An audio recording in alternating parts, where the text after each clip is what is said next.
Oke, sorry kalau setupnya berubah-berubah ala kadarnya karena ini udah jam agak malam sih. Gue harus bikin video weekly recap kayak gini karena gue udah lama nggak bikin juga.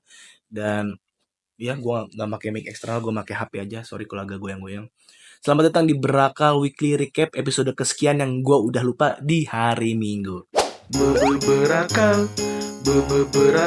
berakal. Keren banget. Oke, ini gue ngomong mungkin sampai lampu gue mati ya. Gue pakai 2 lampu nih. Di atas ini pakai rig gitu ya. Sederhana setupnya. Biasanya gue naruh lampu di belakang gini, cuman ya karena udah kemalaman ya. Gue baru pulang dari rumah Halid, keponakan gue. Di hari Minggu dulu deh. Kita biasa hari Minggu terus mundur ke hari Senin dan lain-lain. Tapi by the way, sebelum lanjut videonya, like, comment, subscribe, dislike juga nggak apa-apa. Sebenarnya gue gak pengen ngomong ini, tapi maksudnya sebelum mulai videonya gue pengen disclaimer dulu kalau seminggu ke belakang ini gue nggak ngevlog. Gue cuma ngevlog di hari Sabtu di nikahannya Mas Rifki kemarin ya. Sekarang kan hari Minggu ya. Jadi footage yang ada hanya di hari Sabtu dan juga hari Minggu ini. Di hari Minggu tadi barusan itu gue ke rumahnya Halid. Sebelum ke rumah Halid gue lari, lebih tepatnya sih jalan jalan sore ya. Nah kan baru dibilangin lampu gue udah mati. Gak apa-apa, lanjut aja lah ya. Sorry banget nih ya. Gue kurang persiapan. Tadi si Nah kalau lo bertanya kenapa nggak dinyalain aja bang lampunya bang, ya agak jelek gitu, kurang dramatis aja itu. Oke, tadi gue jalan sore di Sumarekon Crown Gading, di belakangnya Harapan Indah, di mana itu adalah sebuah klaster baru dari Sumarekon, kawasan baru Sumarekon, yang sebenarnya kantor gue juga ngeliput rumah-rumah yang ada di sana gitu, dan akan ada mall juga mungkin berapa tahun lah ke depan. Cuman gue tadi baru nyadar di hari Minggu ini, kayaknya kalau lari di Harapan Indah enak deh, atau jalan sore di Harapan Indah. Tapi pas gue udah nyampe di Harapan Indah, kayaknya agak crowded deh. Terus gue ingat, oh ya kan sana ada Sumarekon Crown Gading ya, lebih sepi, lebih eksklusif juga tempatnya, dan ternyata parkirnya masih gratis. Jadi gue pikir jalan sore aja di sana. Dan akhirnya gue ketemu spot yang sangat menakjubkan, yaitu jalanan yang masih buntu dan kanan kirinya tuh sawah gitu. Gue rekam juga tuh pakai HP karena gue suka banget spot yang kayak gitu. Bunyi-bunyi burungnya terdengar banget dengan jelas di kuping gue. Walaupun gue nggak ngerti di HP tuh kedengeran apa enggak ya, belum gue cek lagi footage-nya. Terus gue suka banget sama suasana yang kayak gitu, nyaman, damai, tentram juga. Gak banyak motor yang lewat, gak banyak mobil yang lewat. Jadi mungkin akan menjadi spot jalan sore atau lari sore gue berikutnya ya. By the way, ini gue emang lagi merutinkan diri untuk jalan sore ataupun lari sore. Kenapa nggak pagi bang? Karena pagi mungkin gue agak males, bangunnya agak telat, atau udah ada matahari jadi takut gosong gitu ya. Jadi gue sempetinnya sore aja gitu. Hampir setiap hari juga gue sore jalan ataupun lari di Grand Kota Bintang. Cuman gue emang nggak pernah upload progresnya di Instagram karena terlalu ngapain lah gitu. Gue juga cuman ngincer gue nggak pengen orang lain tahu progres lari gue gitu.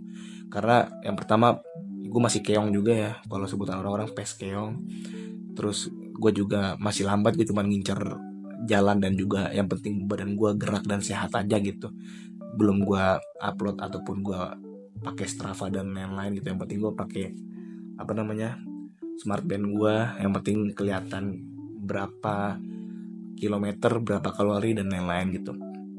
Tapi nyata itu hal yang menyenangkan gitu, untuk membunuh rasa bosan gue lah bro. Gue bosan banget. Gue kadang kalau nggak ada temen tuh gue akhirnya lari atau jalan sore sampai maghrib terus pulang gitu.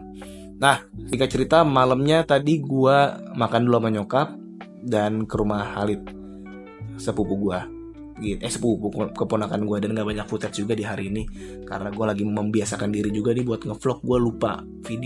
Gue sebenarnya lupa video sih, tapi ya gitulah, mungkin next gue lebih rajin ngevideoinnya. Oke, di hari Minggu udah kelar. Terus mundur ke hari Senin. Hari Senin kemarin, hari Senin tuh tanggal 28 April ya. Itu gue masuk kantor dan gak ada yang spesial banget. Kalau gak salah gue masuk kantor sih. tadinya pengen makan bareng juga sama Mas Wibi sama Afra, cuman gue pikir hemat-hemat dulu masih ada sebulan ke depan kan, dan pengen makan di rumah aja lah. Akhirnya gue langsung pulang. Selasa juga kayaknya gue nggak ada syuting apa-apa.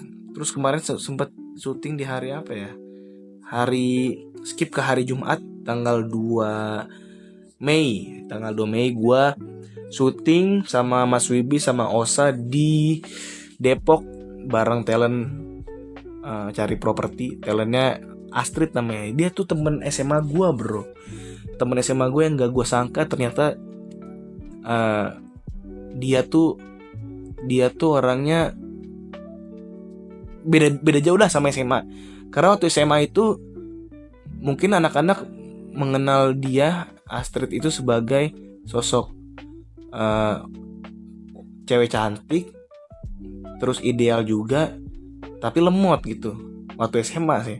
Tapi pas udah gede, pas udah kerja, dan gue sejujurnya dulu gue juga jarang ngobrol ya sama dia, jadi nggak tahu isi pikiran dia apa yang senang dia lakukan dan lain-lainnya, gue nggak ngerti. Tapi karena gue berapa kali proyekan sama si Astrid ini di kantor gue, syuting rumah, gue kan jadi sering ngobrol ya. Mungkin udah 3 kali dia ikutan kantor gue ini. Gue sering ngobrol, terus obrolannya tuh ternyata dia termasuk pinter ya. Kata gue mah sebenarnya pinter banget, wawasannya luas, ngobrol apa aja nyambung gitu. Etika dalam ngobrolnya, kan gue suka merhatiin orang ya, baik juga, nggak motong pembicaraan orang, mendengarkan juga, tapi ketika ditanya atau disuruh menjawab dia juga jawabannya jelas gitu, obrolan jelas gitu sih Astrid ini. Dan pola pikirnya yang baru gue tahu gitu, karena dulu kan nggak pernah ngobrol. Dulu gue cuman ngobrol atau mungkin kerja kelompok di rumah gue, ya udah sekedarnya aja gitu.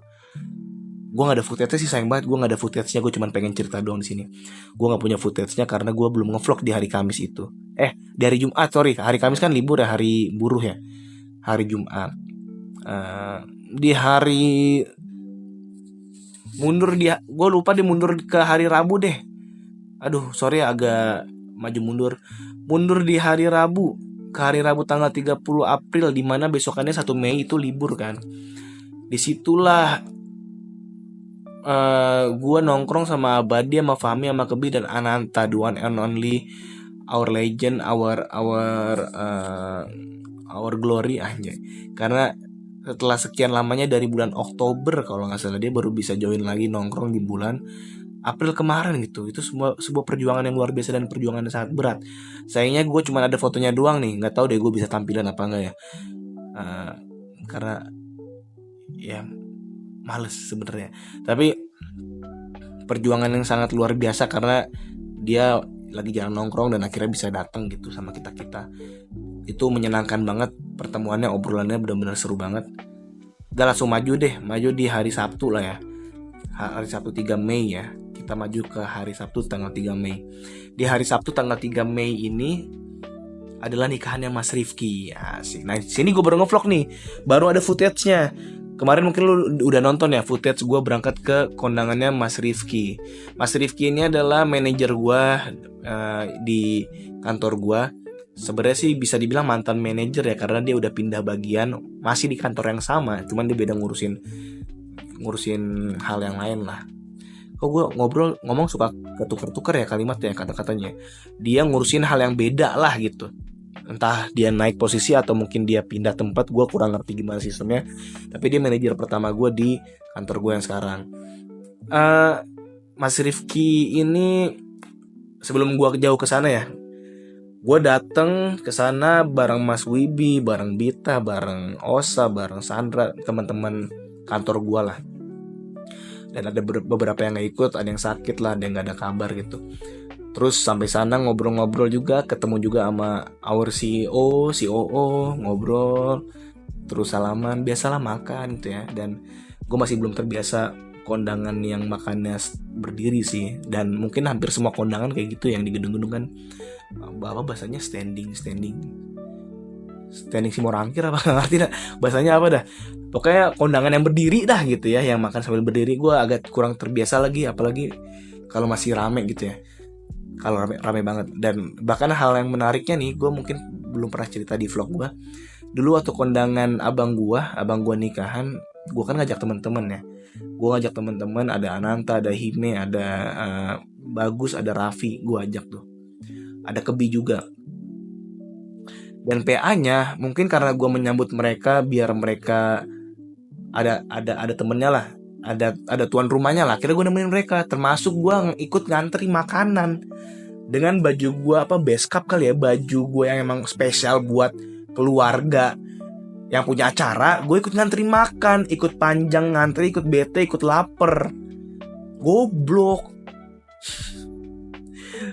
Dan gue baru tahu, emang tolol sih ya. Gue baru tahu ternyata emang ada ruangan VIP yang disediakan untuk keluarga dan ada makanan di situ. Nggak perlu gue ngantri, gue nggak perlu nungguin Zupasup, es krim.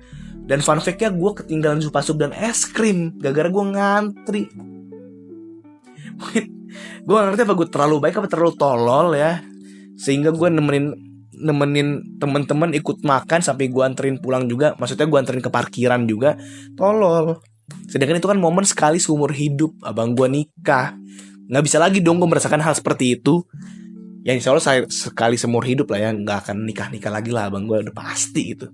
Insya Allah, amin amin.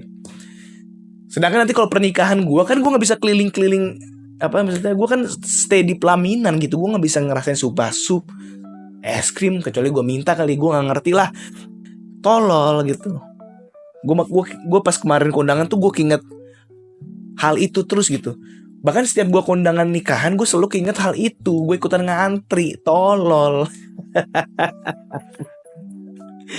Aduh, kal. Oke, lanjut ke yang Mas Rifki tadi lah. Mas Rifki itu mungkin bisa dibilang mentor gue juga ya, mentor terbaik ya. Performa gue di kantor itu mungkin bisa gue bilang naik gara-gara Mas Rifki sendiri gitu, manajer gue. Gue dibimbing, mungkin bisa dibilang di-push juga. Tapi Mas Rifki menurut gue adalah orang yang bisa ngasih gue tekanan tanpa merasa tertekan gitu. Gue dikasih dorongan, dikasih target, dikasih tekanan, tapi gue gak merasa tertekan, gak merasa pressure-nya benar-benar bikin gue stres, enggak. Tapi gue jalanin gitu.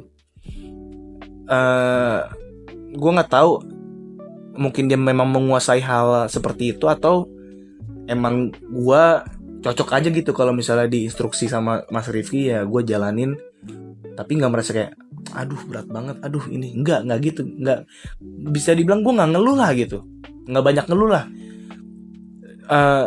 Dan beberapa kali dibawa ke kepemimpinannya dia, gue alhamdulillah dipercaya menjadi kan gue DM ya, digital marketing ya, MVP DM of the year lah, MVP DM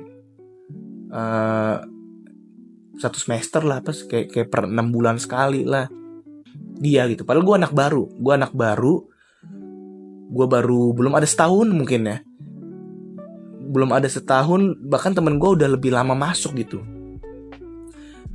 Gue dapat nominasi itu 2 kali. Yang pertama pertengahan tahun, yang kedua itu of the year gitu. Itu kehormatan yang luar biasa sih bagi gue ya. Walaupun di tahun pertama gue masuk belum ada berapa bulan, emang yang masih MVP itu waktu itu senior gue yang udah resign gitu ya. Gue mau ajari itulah, orang gue anak baru. Cuman di tahun depannya gue juga belum genap 1 tahun kalau nggak salah, gue yang dapet gitu. Itu adalah sebuah penghargaan yang menurut gue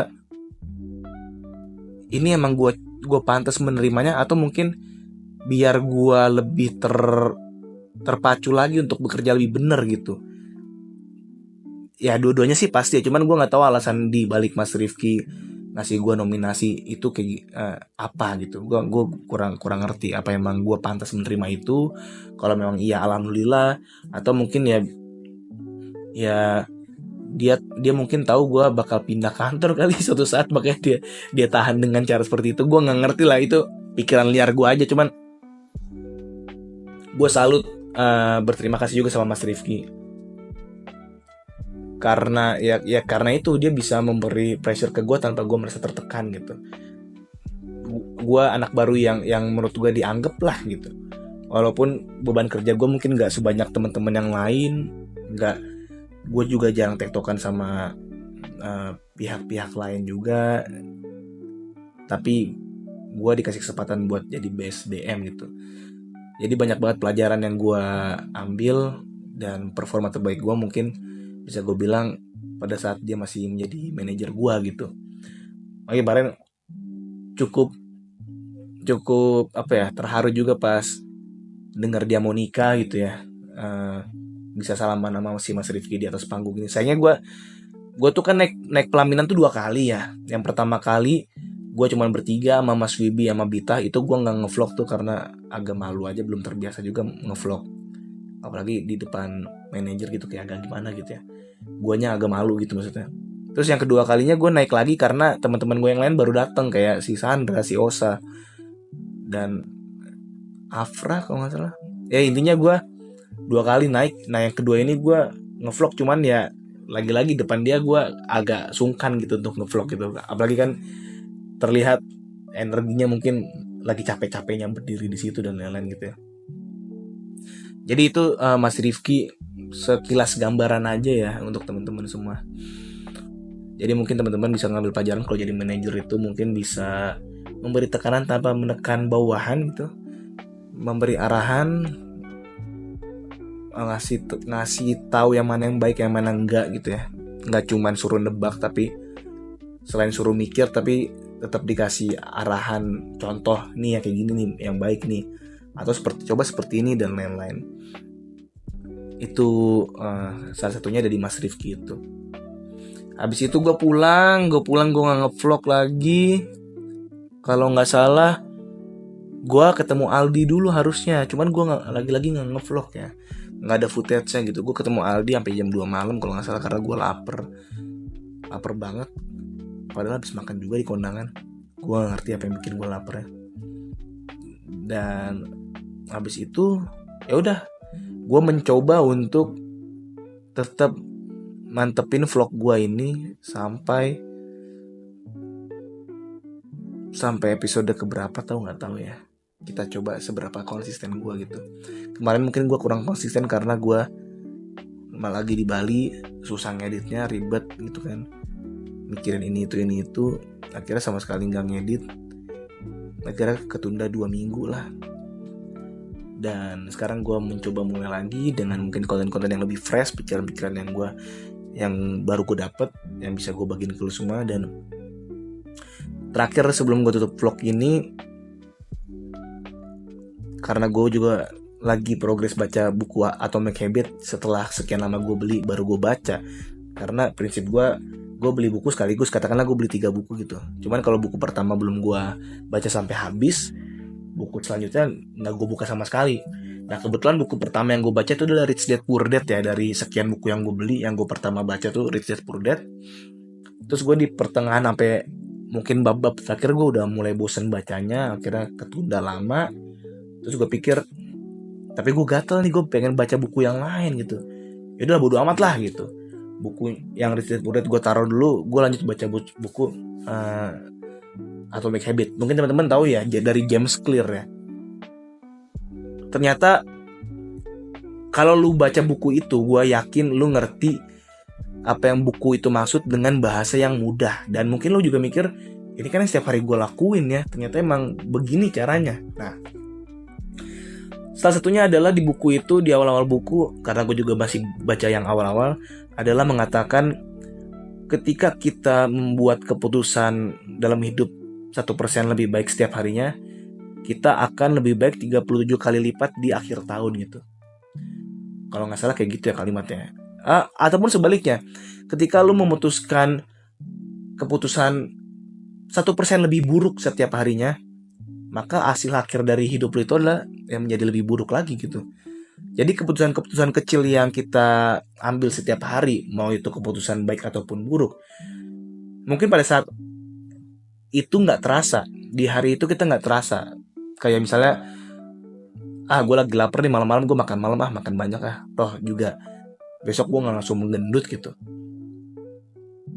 Tapi setiap hari kalau lu lakuin hal yang sama, ya akhirnya bakal jadi gendut juga gitu, bakal jadi badan lu lemes, banyak gula dan lain gitu.